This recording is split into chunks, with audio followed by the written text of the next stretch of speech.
These aren't exactly bright and shiny times for the Republican Party. The Miami meeting was a chance to talk about where the GOP may be headed and how to regain the ground it has lost. For Governor Palin, it was also a chance to get her message out to the reporters she preferred to avoid on the trail.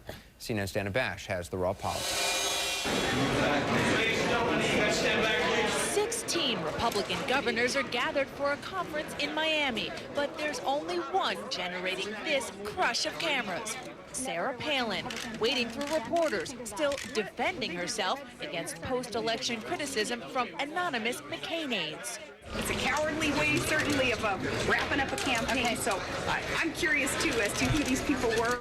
And always happy to discuss her future. I think it's what I represent, just everyday hardworking American families. A woman on the ticket that perhaps represents that. It would be good for the ticket. It would be good for the party. Palin is one of many GOP governors who represent rare bright spots for an otherwise depressed party.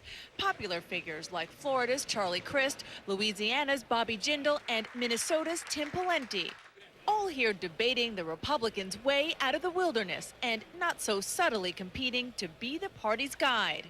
South Carolina Governor Mark Sanford came preaching a return to fiscal responsibility and bristles at the suggestion that Palin is suddenly the leading voice here. Are there a lot of other governors who are going to be sitting around the same table who have just as strong an opinion as they had before she was a nominee? Yes.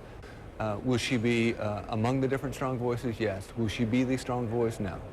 Governor Pawlenty is here pushing to modernize the GOP, broaden its appeal, and made a point of reminding us about the narrow scope of Palin's. Out on the campaign trail, she generated a lot of excitement within the Republican Party base. But again, for all of us, the question is, it's great to have good Republican rallies, but the real challenge and opportunity is we got to grow the party beyond just the base if we're going to be successful. Most of these Republican governors are eager to share their prescriptions for their ailing party. So Wolf Blitzer asked Palin for her ideas.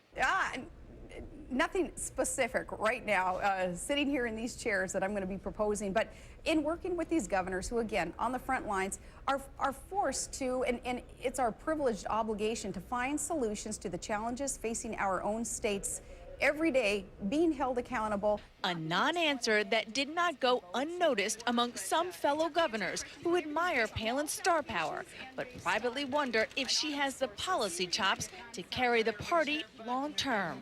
Palin may begin to answer that question on day 2 of this conference. She'll join some of her fellow Republican governors in a panel discussion entitled Looking Towards the Future, the GOP in Transition. Dana Bash, CNN, Miami.